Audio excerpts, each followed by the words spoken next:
Bismillahirrohmanirrohim. Assalamualaikum warahmatullahi wabarakatuh. Hai Uktivilah, bertemu lagi dengan saya di channel YouTube Umi Hesti dalam Mutiara Solihah. Alhamdulillahirabbil alamin, wabihi nasta'inu ala umurid dunya waddin, wassalatu wassalamu ala habibina wa syafi'ina Rasulullah Muhammad sallallahu alaihi wasallam, amma ba'd. Sebagai seorang wanita yang telah Allah takdirkan untuk kita menjalani kehidupan ini, tentunya memiliki peranan yang banyak sekali. Sebagai seorang anak, sebagai seorang ibu, sebagai seorang istri, juga sebagai individu untuk dirinya sendiri sebagai seorang hamba Allah. Masing-masing peranan tersebut diharapkan dapat dijalankan dengan optimal sesuai dengan yang Allah harapkan, agar kita semua Uktivilah dapat dengan mudah masuk ke dalam surganya. Amin ya robbal alamin. Lantas, yang sesuai dengan yang Allah harapkan itu seperti apa ya? Uktivilah dapat melihat ciri-ciri wanita yang diharapkan Allah itu dari keempat para wanita ahli surga yang kelak akan memimpin para kaum wanita beriman di akhirat. Siapa dan apa saja cirinya? Yuk kita simak. 1. Maryam binti Imran. Ciri-ciri wanita ahli surga yang ada pada Maryam binti Imran adalah: Ibunda Maryam binti Imran terkenal dengan kesuciannya, memiliki sifat ahsanat farjaha. Beliau seorang wanita yang suci dan menjaga kesuciannya. Ibunda Maryam binti Imran tidak bergaul dengan yang bukan mahramnya. Ibunda Maryam rajin beribadah di mihrabnya, karena memang sebaik-baik wanita beribadah, sholat di rumahnya, lebih baik lagi di kamarnya, lebih baik lagi di mihrabnya. Mihrab itu di sudut atau bagian khusus di kamarnya. Karena asbab ketaatannya dan kemuliaan akhlak Ibunda Maryam binti Imran, Allah meniupkan ruh ke dalam rahimnya, seperti yang sebagaimana Allah sebutkan di dalam Al-Quranul Karim, surat ke-66, surat At-Tahrim, ayat ke-12. Yuk kita simak. A'udzu billahi minasyaitonir rajim. Wa Maryam ibnata Imran allati ahsanat farjaha fanafakhna fihi min ruhina wa saddaqat bikalimati rabbiha wa kutubihi wa kanat minal qanitin. Artinya, dan Maryam putri Imran yang memelihara kehormatannya, maka kami tiupkan ke dalam rahimnya sebagian dari roh ciptaan kami, dan dia membenarkan kalimat-kalimat Tuhannya dan kitab-kitabnya, dan dia termasuk orang-orang yang taat. Jadi jelas bahwa Ibunda Maryam adalah seorang yang taat kepada Allah Subhanahu wa Ta'ala. Yang kedua, Fatimah binti Muhammad. Ciri-ciri wanita ahli surga yang ada pada Fatimah adalah: Sayyidanah Fatimah sangat berbakti kepada orang tuanya. Beliau sangat sayang kepada ayahnya. Banyak ya kisah-kisah tentang ketika ayahnya mendapat perlakuan yang tidak baik dari orang yang memusuhinya. Sayyidah Fatimah membela ayahnya. Meskipun Sayyidah Fatimah telah menikah dan berkhidmat kepada suaminya, tapi tetap selalu menunjukkan sayangnya kepada ayahnya. Kemudian, sabar dalam pekerjaan rumah tangga. Ada kan ya kisah sewaktu Sayyidah Fatimah meminta dicarikan khodimat, pembantu rumah tangga kepada ayahnya. Kemudian ayahnya menasehatinya bahwa bacaan tasbih, Subhanallah, walhamdulillah, wala ilaha illallah, Allahu akbar, wala haula wala quwata illa billah, itu lebih baik baginya. Walaupun sebenarnya bisa saja Rasulullah mendapatkan orang yang dapat membantu pekerjaan Sayyidah Fatimah, tapi ternyata Rasulullah mau agar Sayyidah Fatimah mendapatkan banyak pahala dari bacaan tasbih itu. Bekerja sambil berzikir. Pahala sabar dari pekerjaan rumah itu juga dapat.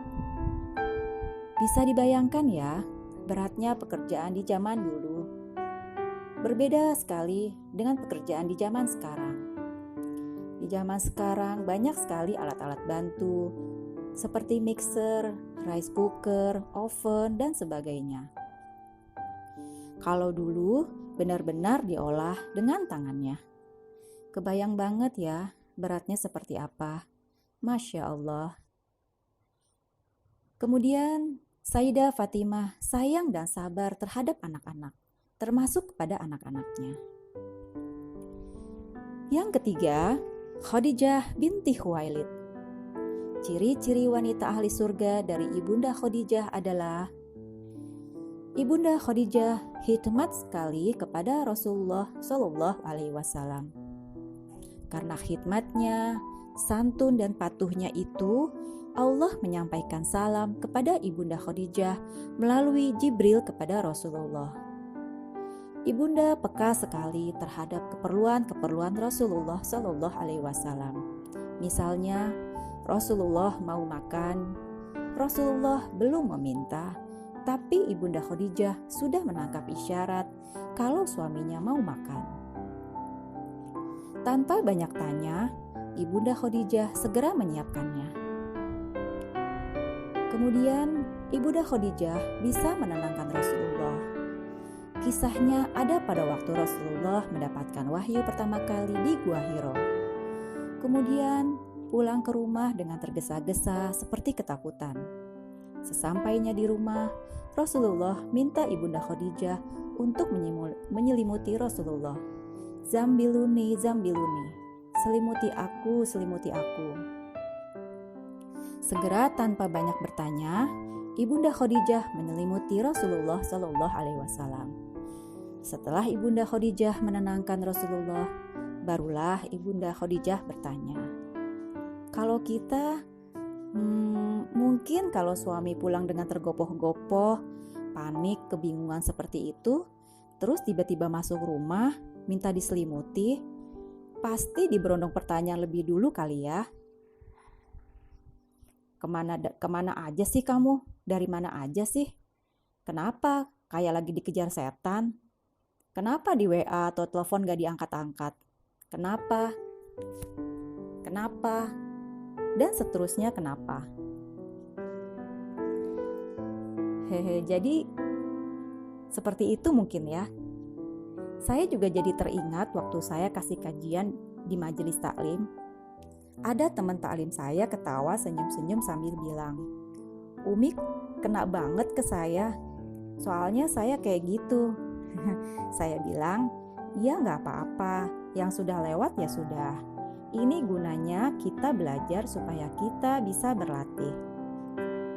Berlatih untuk bisa menjadi jauh lebih baik. Itu gunanya kita menuntut ilmu, untuk kita berlatih. Kalau gak ada ilmunya, sulit buat kita mulai berlatih. Semoga kita bisa menjadi lebih baik. Amin ya robbal alamin." Ada lagi kebaikan Ibunda Khadijah yang memberikan seluruh hartanya untuk perjuangan Rasulullah.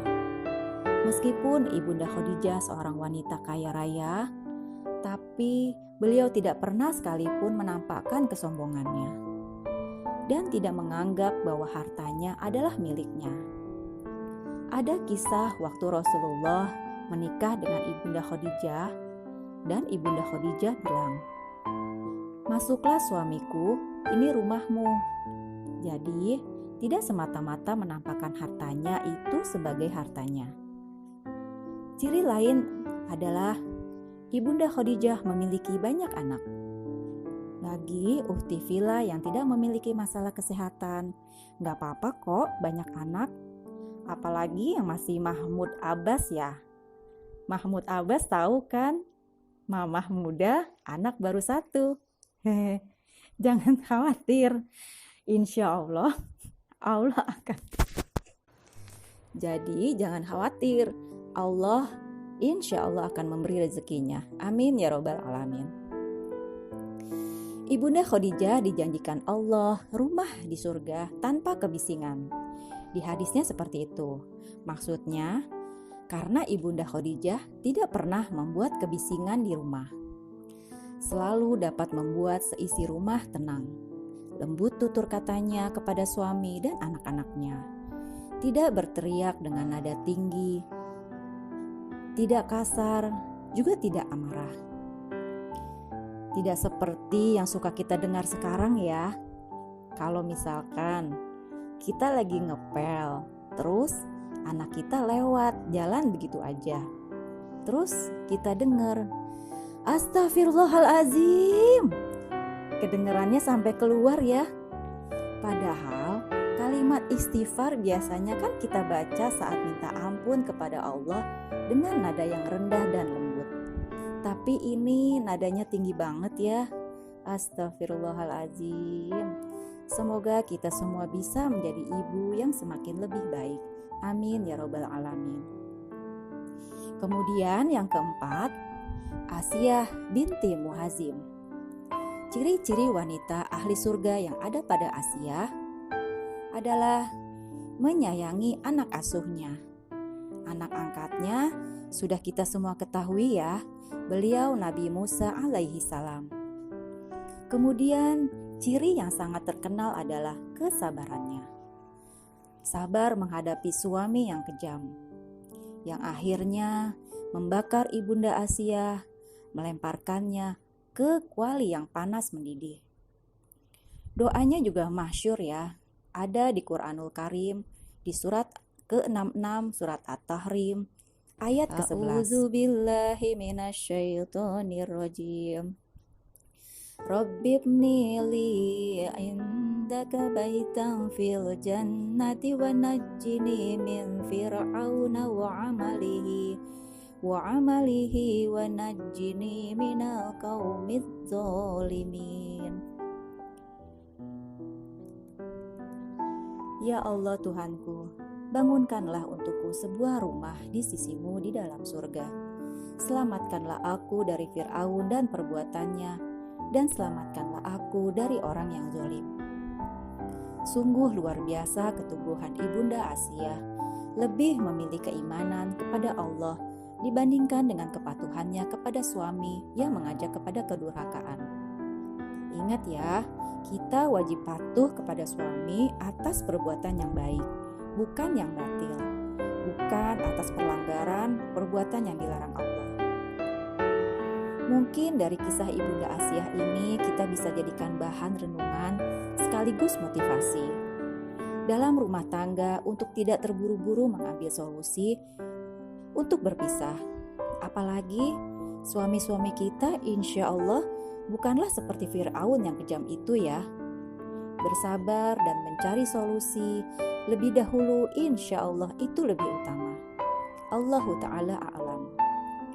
Saya teringat pada waktu ada kajian, saya pernah bertanya ke guru saya. Saya tanya, boleh nggak kalau kita berdoa itu kalau kita lagi ada masalah dengan suami, atau lagi merasa kalau suami lagi berbuat zalim ke kita? Kemudian guru saya balik bertanya, apa suami kita sudah berlaku seperti Fir'aun? Tentu tidak kan ya? Lebih baik kita dahulukan berdoa dengan doa yang biasa kita baca sesudah sholat. Doa yang juga masyhur. Doanya, Bismillahirrahmanirrahim. Rabbana hablana min azwajina wa zuriyatina qurrata a'yun waj'alna lil muttaqina imama. Ya Allah Tuhan kami, anugerahkanlah kepada kami, pasangan kami, dan keturunan kami sebagai penyejuk hati kami. Dan jadikanlah kami pemimpin bagi orang-orang yang bertakwa. Amin ya robbal alamin. Ukhti Fila Solihah, yuk coba kita belajar aplikasikan ya ciri-ciri itu ke dalam kehidupan kita sehari-hari. Mudah-mudahan kita bisa masuk ke dalam salah satu barisan di antara 4 wanita ahlul jannah. Amin ya robbal alamin. Kesempurnaan dari Allah, kekurangan ada pada saya. Maha benar Allah dengan segala firman-Nya. Semoga mutiara solihah hari ini penuh manfaat. Balighu ani walau ayat. Sampaikanlah dariku walau 1 ayat. Jangan lupa subscribe, like, dan share, serta aktifkan tombol loncengnya untuk mendapatkan ilmu bermanfaat berikutnya. Wa'afu minkum, wassalamualaikum warahmatullahi wabarakatuh.